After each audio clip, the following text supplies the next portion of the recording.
Meus queridos, saudamos a todos no nome do Senhor Jesus e os convido a abrirem a palavra de Deus no livro do profeta Jeremias, capítulo 2, segundo capítulo do profeta Jeremias.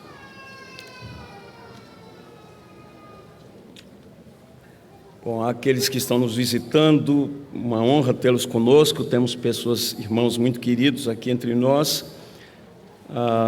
Só avisando que nossa igreja, desde o mês de agosto, no aniversário da igreja, a igreja passou a adotar a versão da Nova Almeida atualizada. Por isso, diferente da de alguns de vocês que nos visitam, geralmente usam a revista atualizada. Mas é a mesma palavra, viva e eficaz, e que o Senhor fale ao nosso coração.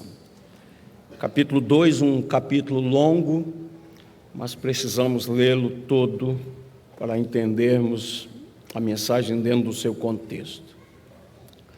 Assim diz a palavra do Senhor. A palavra do Senhor veio a mim dizendo: vá e proclame diante do povo de Jerusalém, assim diz o Senhor: lembro-me de você, meu povo, da sua afeição quando era jovem, do seu amor quando noiva e de como você me seguia no deserto, numa terra que não é semeada. Israel era consagrado ao Senhor e era as primícias da sua colheita. Todos os que o devoravam se faziam culpados. O mal vinha sobre eles, diz o Senhor. Escutem a palavra do Senhor, ó casa de Jacó, e todas as famílias da casa de Israel. Assim diz o Senhor: que injustiça os pais de vocês acharam em mim, para que se afastassem de mim, seguindo os ídolos sem valor e se tornando eles mesmos sem valor. Eles não perguntaram: onde está o Senhor que nos tirou da terra do Egito e nos guiou pelo deserto, por uma terra árida e cheia de covas, por uma terra de sequidão e sombras de morte, por uma terra que ninguém passava e na qual não morava ninguém? Eu os trouxe para uma terra fértil, para que vocês comessem o seu fruto e as coisas que ela tem. Mas depois de entrar, vocês contaminaram a minha terra e fizeram da minha herança uma abominação. Os sacerdotes não perguntaram: onde está o Senhor? E os que tratavam da lei não me conheceram. Os pastores se revoltaram contra mim. Os profetas profetizaram por Baal e andaram atrás de coisas que não têm proveito algum. Portanto, ainda entrarei em litígio com vocês, diz o Senhor, e até com os filhos dos filhos de vocês entrarei em litígio. Vão às terras do mar de Chipre e vejam. Mandem mensageiros a Quedar e observem com atenção. Vejam se já aconteceu coisa semelhante. Houve alguma nação que trocasse os seus deuses, mesmo que não fossem deuses de verdade? Mas meu povo trocou a sua glória por aquilo que não tem proveito algum. Fiquem espantados com isso, ó céus, fiquem horrorizados e cheios de espanto, diz o Senhor, porque o meu povo cometeu 2 males. Abandonaram a mim, a fonte de água viva, e cavaram cisternas rachadas que não retêm as águas.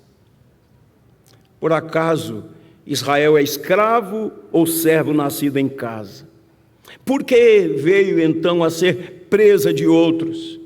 Os leões novos rugiram contra ele e levantaram a sua voz, fizeram da terra de Israel uma desolação, as suas cidades estão queimadas, não há quem nelas habite.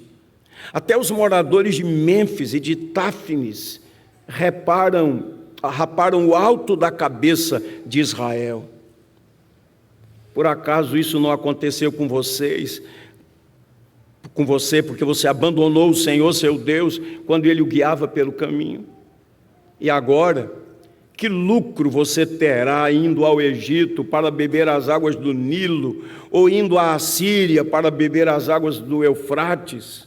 A sua própria maldade o castigará, e as suas infidelidades o repreenderão. Saiba, pois, e veja como é mau e quão amargo é deixar o Senhor, seu Deus, e não ter temor de mim, diz o Senhor dos Exércitos. Porque há muito tempo quebrei o jugo e rompi as ataduras que o prendiam, mas você disse: não quero te servir. Pois em todos os montes altos e debaixo de todas as árvores frondosas, você se deitava e se prostituía. Eu mesmo a plantei como videira excelente, da semente mais pura. Como então você se tornou uma planta degenerada, como de videira brava? Mesmo que você se lave com salitre e use muito sabão, a mancha da sua iniquidade continua diante de mim, diz o Senhor Deus. Como é que você pode dizer: não estou manchada, nem fui atrás dos Baalins? Veja os seus rastros no vale e reconheça o que você fez. Você é como uma jovem camela de pés ligeiros que anda zigue-zagueando pelo caminho. Você é como uma jumenta selvagem, acostumada ao deserto e que ao ardor do cio fareja o vento. Quem impediria de satisfazer o seu desejo? Quem a impediria de satisfazer o seu desejo?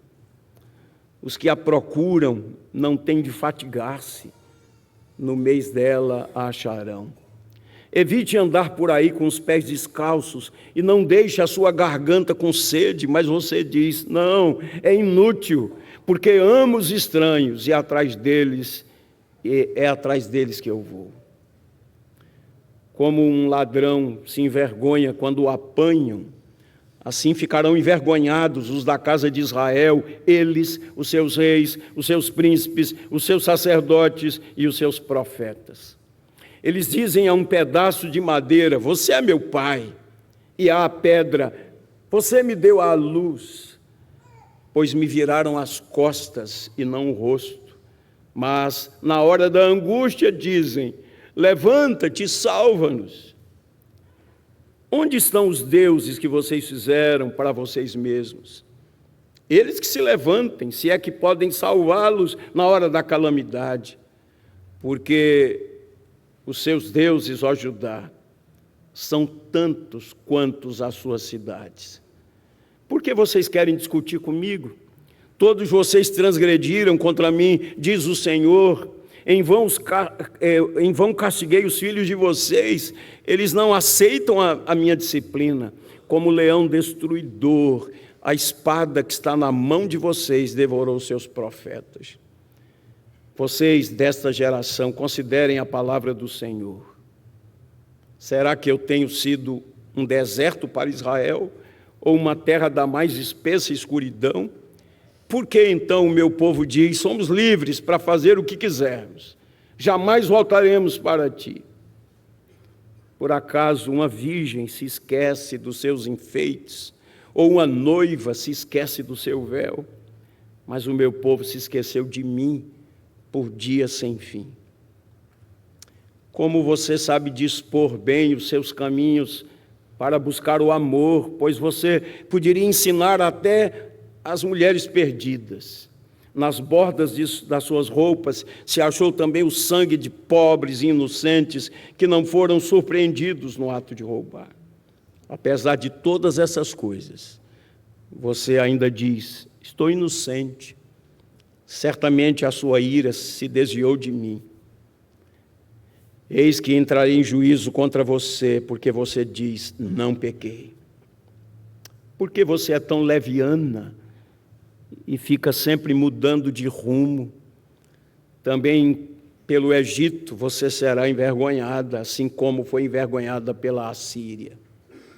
também do Egito você sairá com as mãos sobre a cabeça, porque o Senhor rejeitou aquele em quem você confia, e você não será bem-sucedida com a ajuda deles.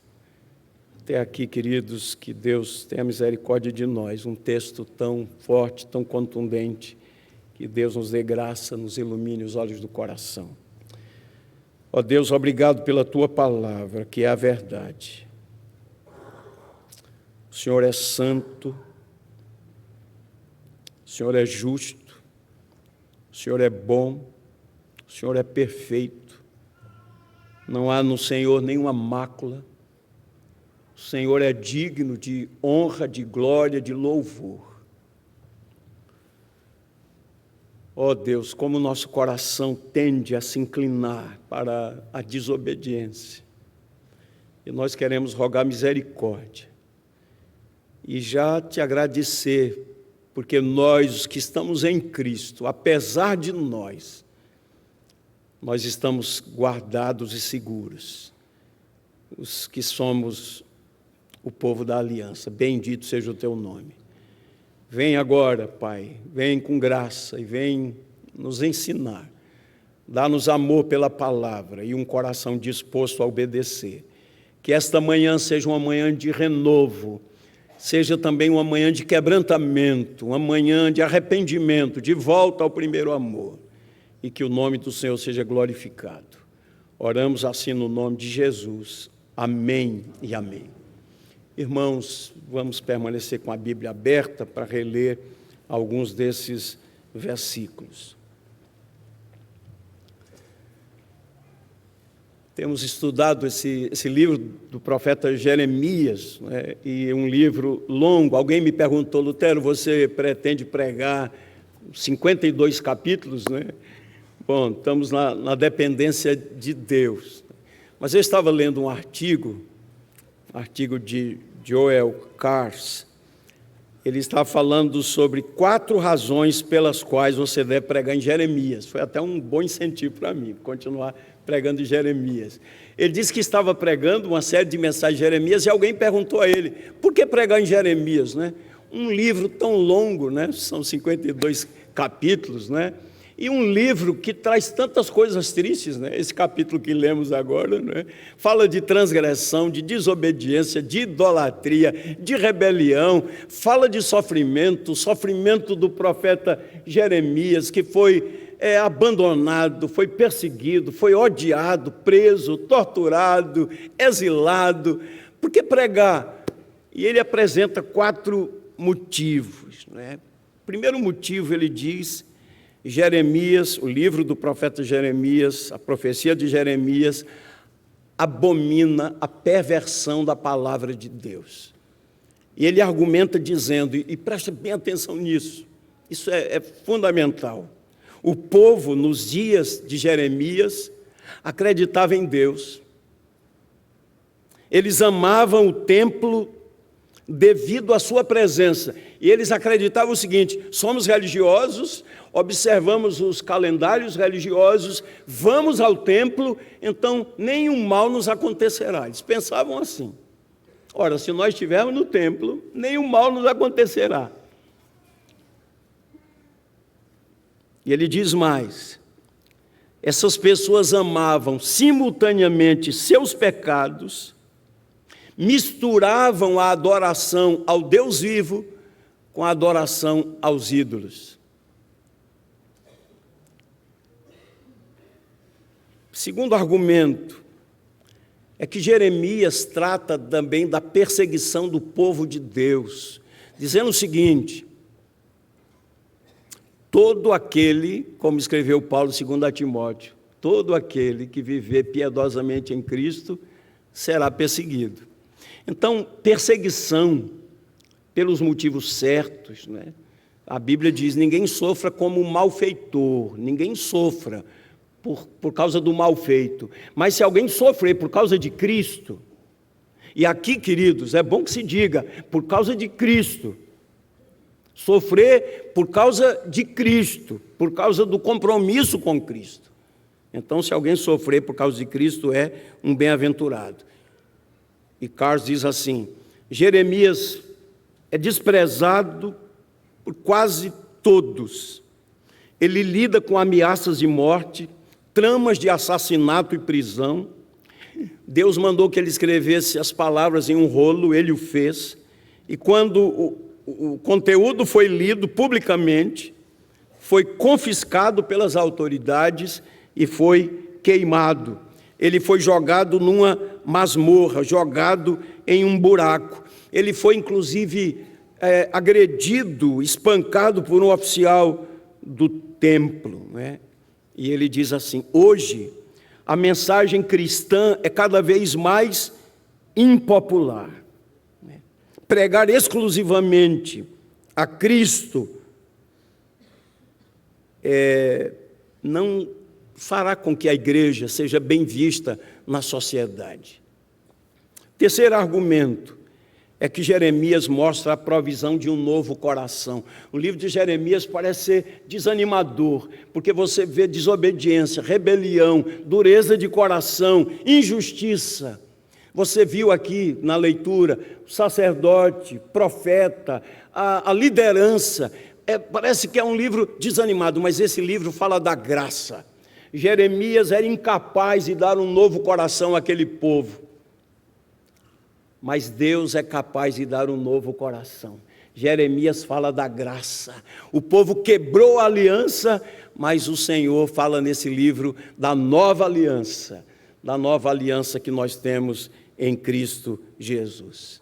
E por fim, ele diz, Jeremias, a profecia de Jeremias orienta as nossas paixões. E vou ler só esse trechinho aqui, quando ele diz, Jeremias entregou toda a sua vida ao Senhor e à causa do Senhor. E vejam bem, escutem, ele poderia ter escolhido uma vida de conforto e popularidade, mas quando Jeremias é preso e finalmente libertado, o que ele faz? Ele continua a fazer exatamente aquilo que lhe trouxe todos os problemas anteriores. Ele continua pregando a palavra de Deus. Então o livro de Jeremias é um grande incentivo para nós. Haja o que houver, venha o que vier, aconteça o que acontecer, que Deus nos dê a graça de continuarmos pregando a palavra de Deus. Que a gente não fique tentando pregar uma coisa mais palatável, alguma coisa que as pessoas querem ouvir, agradar as pessoas, que nós tenhamos um compromisso com toda a verdade de Deus, todo o conselho de Deus, e que Deus nos dê a graça em todo o tempo, no dia mais difícil, no dia mau, podemos dizer pela graça, eu sei em quem tenho crido, eu sei em quem tenho crido. O livro de Jeremias nos ensina essas verdades. Ó, queridos irmãos, quando estava estudando esse texto, lendo e relendo, meditando, um texto tão impactante, estava pensando comigo mesmo, em meu momento de oração, que Deus não existe para nos fazer felizes, né? É verdade, um tipo de pregação que mostra exatamente isso, né? Deus não existe para nos fazer felizes. Na verdade, nós existimos para a glória de Deus. Nós existimos para honrar a Deus. Tem havido uma inversão. Por isso, um evangelho centrado no homem, centrado na pessoa. Um evangelho que simplesmente quer agradar as pessoas, atender às necessidades das pessoas, mas na verdade nós existimos para o louvor da glória de Deus, para nos deleitarmos em Deus, para nos alegrarmos em Deus, para reconhecermos em Deus o nosso primeiro amor. Tendo essa convicção, num ambiente de hostilidade, o reformador Martinho Lutero e outros reformadores também seguiram na mesma linha quando escreveu Castelo Forte. Se temos de perder família, bens, prazer, se tudo se acabar e a morte enfim chegar, com ele reinaremos. Mesmo que a gente enfrente lutas e adversidades e tribulações, nós temos uma viva esperança. Nós somos peregrinos. Nós não somos daqui, nós estamos só passando por aqui, e que Deus nos dê a graça, queridos, que nosso coração seja desarraigado daqui, que o nosso coração esteja no Senhor, o nosso verdadeiro tesouro, e que Ele seja o nosso primeiro amor. Esse capítulo tão denso, tão contundente, ele mostra uma diferença entre ativismo religioso e comunhão com o Senhor. Ativismo religioso fala de uma igreja com muitas atividades, com muitos afazeres, com agenda cheia, correndo daqui para ali, para acolá. Ativismo religioso é bem diferente de comunhão com o Senhor, de fazer todas as coisas, não apenas as coisas da área eclesiástica, mas todas as coisas para o agrado de Deus. Fazer todas as coisas para a glória do Senhor, viver para a glória do Senhor. Aqui temos um povo religioso, mas uma vida dúbia, uma vida paralela. Eles estavam no templo e vivendo uma vida irregular. Estavam citando o nome de Deus, se curvando diante dos ídolos. E cínicos. Nós não fizemos nada, nós não erramos nada. Se curvando diante de Baal, de Astarote, de outros ídolos, e dizendo, na nossa aflição, recorreremos a Ele e Ele nos atenderá.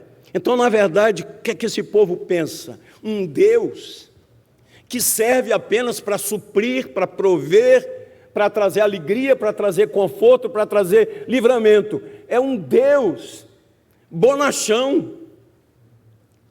E essa é uma visão equivocada. Nós temos perdido a visão do temor de Deus, que Deus é santo, que Deus é puro de olhos, que Deus é um fogo consumidor. É andar no temor de Deus, reverentemente. Eu queria então chamar a sua atenção. Os que têm a versão atualizada vão perceber no versículo de número 9 a palavra, o verbo pleitear. Aqui na nossa versão NAA nós temos a palavra litígio. Mas a ideia aqui do verbo pleitear, esse verbo fala de discutir, de debater, de defender, de contestar, de exigir algo. E é isso que o Senhor traz, não é? Geralmente esse termo é utilizado no âmbito jurídico, não é? Então, significa dizer que o Senhor Deus está defendendo uma causa, está chamando o povo para um debate. Ou seja, em outras palavras, Deus está levando o seu povo ao tribunal. Essa é a palavra. Deus é o autor da causa. E qual é a acusação? A segunda parte do verso 5 fala da acusação, é que Deus estava sendo injustiçado. Vou ler o verso 5 todo. Assim diz o Senhor: que injustiça os pais de vocês acharam em mim, para que se afastassem de mim, seguindo os ídolos sem valor e se tornando eles mesmos sem valor. A palavra na atualizada fala de ídolos nulos, e aqui fala de ídolos sem valor. É a mesma palavra que aparece no livro de Eclesiastes para vaidade. Vaidade, vaidade, diz o pregador, tudo é vaidade. E a palavra no original é névoa, vapor. Ou seja, literalmente o texto está dizendo, os idólatras tentam se agarrar ao ar. Essa é a ideia da idolatria. Eles estavam adotando absolutamente nada. Os ídolos não são nada. E o povo de Israel estava deixando o Deus vivo, todo-poderoso, para se agarrar a nada. Essa é uma grande inversão. Então vamos dividir esse texto em 3 partes e uma conclusão. Primeiro ponto que eu queria destacar, versículos de 1 a 8, mostra que Deus jamais abandonou seus filhos, no entanto, os filhos de Israel se rebelaram contra Deus. e é bom que você olhe para a Bíblia para acompanhar, né? Veja aí, versículos 1 e 2. Esses dois versículos falam de uma nação consagrada. E o Senhor está fazendo aqui uma referência histórica àquele período, quando tirou o povo do Egito. Eu estava até pensando aqui na pregação de Jeremias e do pastor Augusto em Êxodo. O pastor Augusto está pregando sobre Deus tirando o povo do Egito, né? E aqui, em Jeremias, a gente está mostrando o povo na terra prometida e sendo tirado da terra da promessa por causa da rebelião, indo para o cativeiro. Que coisa, não é? Deus é o mesmo, Ele não muda, mas o povo é volúvel, né? E esses dois primeiros versículos do texto fazem referência à saída do povo do Egito. Fala dessa libertação. E a ideia aqui é de afeição, fidelidade e aliança. As promessas que o povo fez estavam sendo mantidas. Fala aqui de lealdade inabalável, de dedicação incessante. E o Senhor está lembrando aqui, houve um tempo quando vocês tinham por mim afeição e gratidão e respeito, e vocês me honravam. O versículo 3, a primeira parte, mostra Deus cuidando do seu povo, protegendo o seu povo, e quando alguma nação se levantava contra o povo de Israel, recebia o juízo de Deus. Então mostra a ideia aqui, a figura, só para que a gente entenda, é de um casamento.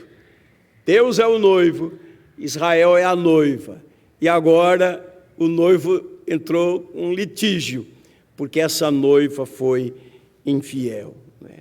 E aqui nós temos, nesses primeiros versículos, os motivos desse distanciamento de Israel. Verso 5 fala de infidelidade e de adultério. Vejam bem, que injustiça os pais de vocês acharam em mim, para que se afastassem de mim, seguindo os ídolos sem valor e se tornando eles mesmos sem valor. Salmo 115 diz que os ídolos têm olhos, mas não veem, têm mãos, mas não apalpam, têm boca e não falam, têm ouvidos e não ouvem, tornem-se semelhantes os que os fazem e quantos neles confiam. É isso que o texto está dizendo. Versículo 8 fala de líderes omissos. Os sacerdotes não perguntaram: onde está o Senhor? E os que tratavam da lei não me conheceram. Os pastores se revoltaram contra mim, os profetas profetizaram por Baal. Então, os sacerdotes, eles tinham, além dos compromissos com os atos de culto, da intercessão, os sacerdotes ensinavam a lei. Mas o texto está dizendo, aqueles que ensinavam a lei não conheciam o Senhor. Queridos, o dia do juízo será um dia de muita surpresa. Pregadores, quando confrontados com o Senhor, haverão de ouvir: apartai-vos de mim, vós que praticais a iniquidade. E eles vão até justificar: mas Senhor, eu preguei, eu fiz exposição, estive lá. Não vos conheço, apartai-vos de mim, vós que praticais a iniquidade. Os sacerdotes que ensinavam a lei não conheciam o Senhor. Os profetas, porque literalmente um profeta é a boca de Deus, é aquele que fala a palavra de Deus. Os profetas profetizavam por Baal. Os profetas corrompidos falavam aquilo que o povo queria ouvir. O povo rejeitou os profetas de Deus que falavam a palavra de Deus. Tem até um texto, capítulo 42, capítulos 42 e 43. Nabucodonosor já havia invadido Jerusalém, destruído muita coisa, levado parte do povo para o cativeiro e deixou um remanescente na cidade, estabeleceu um governador. Mas eles conspiraram contra esse governador, mataram o governador, e agora eles foram a Jeremias, dizendo: tenha misericórdia de nós, tenha compaixão de nós, ore a Deus por nós. Vejam, gente pedindo oração, orem a Deus por nós. ore a Deus por nós e consulte o Senhor, devemos ir ao Egito ou não? E Jeremias orou a Deus. O texto diz que a resposta durou 10 dias. Depois de 10 dias veio a resposta. E a resposta do Senhor foi: não vão ao Egito. E sabe o que o povo disse? Você está mentindo, Jeremias. Essa não é a palavra do Senhor. Nós vamos para o Egito, né? Olha, e sabe o que significa dizer: ore por mim, mas eu só vou acreditar se a coisa for do jeito que eu quero, né? Olha, eu estou apaixonado por essa pessoa aqui. É bonita, é linda, não é crente, não é? Mas é tão boazinha, não é? Pastor, ore por mim, não é? Eu quero saber a vontade de Deus, não é? E quando você fala e você aconselha à luz da palavra de Deus, a pessoa diz: não, de jeito nenhum, você está errado, pastor. Porque essa é uma pessoa maravilhosa, né? Então, na verdade, vamos prestar atenção quando estamos querendo saber a vontade de Deus, mas na verdade, nós estamos querendo fazer a nossa vontade, é a nossa vontade. Os sacerdotes, os profetas, e isso é lamentável, né? Aqueles que falavam em nome de Deus, não conheciam a Deus pessoalmente. Avançando um pouco, segundo lugar, nós temos aqui 9 evidências da infidelidade do povo de Israel. 9 evidências, desde o verso 9 até o verso 19. A primeira evidência é assustadora, versos 10 a 12. Israel trocou o Deus vivo por falsos deuses, por deuses que na verdade não existem. E o profeta está falando aqui em nome de Deus, dizendo o seguinte: vão de leste a oeste e procurem entre as nações pagãs e vejam se já aconteceu coisa semelhante. Você conhece algum pagão que já trocou de Deus, posto que não são deuses? Esse é o primeiro absurdo. Verso 10: vão até as terras do mar, de Chipre, e vejam, mandem mensageiros a Quedar, ou seja, de um extremo ao outro, leste a oeste, e observem com atenção, vejam se já aconteceu coisa semelhante. Houve alguma nação que trocasse os seus deuses, mesmo que não fossem deuses de verdade, mas o meu povo trocou a sua glória por aquilo que não tem proveito nenhum. E isso é tão sério que o profeta fala em nome de Deus: fiquem espantados com isso, ó céus, fiquem horrorizados, cheios de espanto, diz o Senhor. O povo de Israel fez o que nem os pagãos faziam. Segunda evidência, eles abandonaram a fonte da água viva, verso 13, porque o meu povo cometeu 2 males, abandonou a minha fonte de água viva e cavaram cisternas rachadas que não retêm água. Imagine a cena: viver no deserto, lugar onde sempre é muito seco, a água é essencial e ela não é encontrada, e de repente alguém encontra uma fonte que jorra água límpida, água potável. E o que fez o povo? Abandonou aquela fonte e foi cavar na areia para encontrar água. E, de certa forma, fez ali uma cisterna, procurou colocar as paredes, mas a ideia do texto aqui é que eles fizeram uma cisterna com rocha rachada, que não segurava a água. É isso que o Senhor está dizendo: o povo abandonou a mim, a fonte da água viva, e optou por uma cisterna rachada, aquela que não retém água. Na verdade, o Senhor está falando aqui sobre o medo que Israel tinha da superpotências. De um lado o Egito, do outro lado a Assíria. E o que fez Israel? Não confiou no Senhor e preferiu confiar nessas nações. Esperar nessas nações. Olhe comigo, versos 14 a 16. Por acaso Israel é escravo ou servo nascido em casa? Por que então veio a ser presa de outros? Os leões novos rugem contra ele, levantam a sua voz, fizeram da terra de Israel uma desolação, as suas cidades estão queimadas, não há quem habite, até os moradores de Mênfis e de Táfnis raparam o alto da cabeça de Israel. E versos 36 e 37. Porque você é tão leviana e fica sempre mudando de rumo, também pelo Egito você será envergonhada, assim como foi envergonhada pela Assíria. Também do Egito você sairá com as mãos sobre a cabeça, porque o Senhor rejeitou aqueles em quem você confia.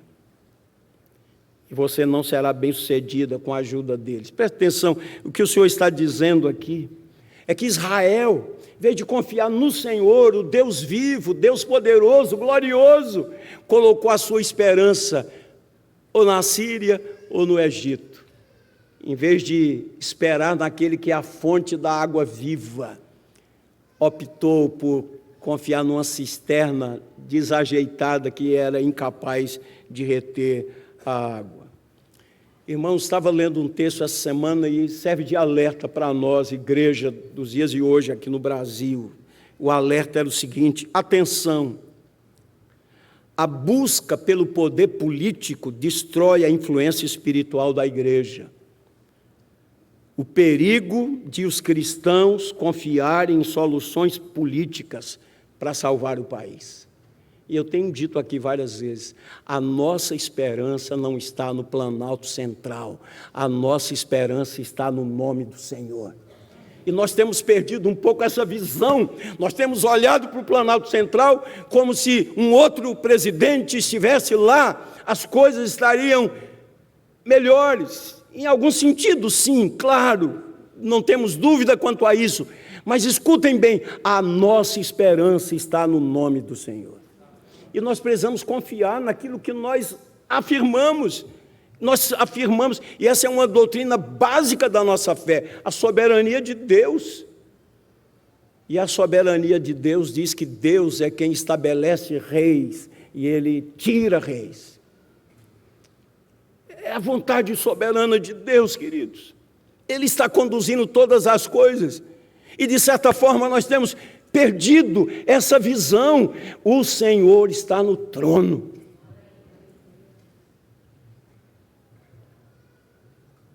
Mesmo que não quiséssemos o presidente da República que está hoje lá, que é o governante desse país, mesmo que não quiséssemos, na verdade o Senhor está no trono. O profeta Isaías nos ensina essa verdade. No ano da morte do rei Uzias, o rei Uzias havia reinado durante 52 anos. E tinha sido um período próspero, período de desenvolvimento. E agora, com a morte do rei Uzias, houve uma tristeza nacional e um medo e uma insegurança. Isaías vai ao templo e ele tem uma visão. Eu vi, no ano da morte do rei Uzias, o rei Uzias está morto, mas eu vi o Senhor assentado no alto sublime trono. Meus irmãos, eu pergunto, onde está o Senhor? Ele está onde? Ele está no trono? Ele deixou de reinar? Ele perdeu o poder? Ele é menos gracioso? O seu plano foi mudado? Quem tem, como diz o reverendo Hernandes Dias Lopes, quem tem as rédeas da história em suas mãos? É o Senhor. Ele continua sendo o Senhor. Ele é a fonte da água viva, queridos irmãos. Que a nossa esperança continue viva no Senhor.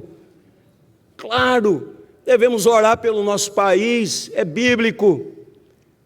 Antes de tudo, eu vos exorto que se use a prática de súplicas, orações, intercessões, ações de graças, em favor de todos os homens, em favor dos reis, em favor dos que estão investidos de autoridade, para que vivamos vida tranquila e mansa com toda piedade e respeito. Essa é a vontade de Deus. O próprio Jeremias ensina, da parte do Senhor, falando aos cativos que estavam na Babilônia: plantem, trabalhem, casem-se, constituam família, orem pela paz da cidade. Na sua paz tereis paz. Nós estamos aqui, cidadãos, peregrinos, somos cidadãos da pátria celestial e estamos aqui para fazer diferença. Sabe qual é a esperança de uma mudança profunda nesse país? É o Evangelho do Senhor Jesus Cristo. Irmãos, olhando para a história da igreja, a Inglaterra, século XVIII, a Inglaterra esteve livre de uma revolução sangrenta, como foi a Revolução Francesa, por causa do Evangelho, por causa do avivamento. Estou falando aqui da história. Irmãos, Karl Marx morou em Londres. Karl Marx morou em Londres. E por que Londres não abraçou sua ideologia à época? Porque quando Karl Marx estava morando em Londres, o príncipe dos pregadores, Spurgeon, estava pregando o evangelho da graça naquela cidade. E Deus havia levantado outros pregadores também. É uma igreja viva, uma igreja cheia do Espírito, cheia da palavra, crentes decentes, crentes direitos, crentes que não são idólatras, crentes que não confiam no braço mortal e sim no Senhor, crentes que vivem o Evangelho, crentes de linguagem saudável, crentes de valores saudáveis, crentes decentes, crentes coerentes, crentes que são sal e luz. São esses que farão a diferença nesse país corrompido.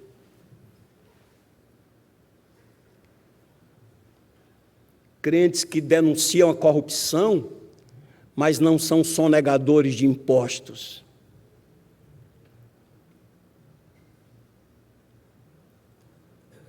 Crentes que denunciam a corrupção, mas que pagam salários dignos aos seus trabalhadores, que não exploram seus trabalhadores, não retêm o salário.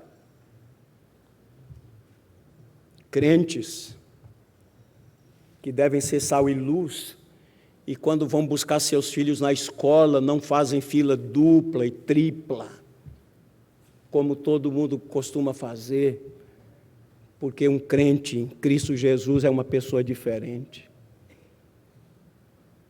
Crente que honra a sua palavra. Crente que é marido de uma só mulher. Crente que ama a sua esposa como Cristo amou a igreja. Esposa sábia que edifica a sua casa, mulher fiel. Filhos obedientes, tementes a Deus. Pessoas assim, na força que o Senhor supre, pessoas assim farão a diferença, queridos. Mas quando as pessoas do mundo olham, está aí, ó, só vive na igreja, mas é pior do que eu. Né? Mente que é uma beleza. Não trabalha, vive enganando lá no trabalho. Quando o chefe dá as costas, cruza os braços. Né? Gente assim não fará diferença. Queridos irmãos, vou parar aqui, o texto é longo. Isso mostra o povo de Israel, ativismo religioso. Eles amavam o templo. Eles estavam em muitas atividades religiosas, mas ao mesmo tempo se curvavam diante dos ídolos. Não obedeciam ao Senhor. Trocaram a fonte da água viva por cisternas rotas. Que Deus nos dê graça. Eu creio no Evangelho do Senhor Jesus. O Evangelho que faz de alguém uma nova criatura. O Evangelho que transforma mesmo. O Evangelho que muda famílias. O Evangelho que é o poder de Deus para a salvação de todo aquele que crê. Que Deus nos dê a graça de vivermos esse evangelho, queridos, para o louvor da sua glória. Vivemos uma vida cristã autêntica, uma vida cristã digna da vocação a que fomos chamados, para o louvor da glória de Deus.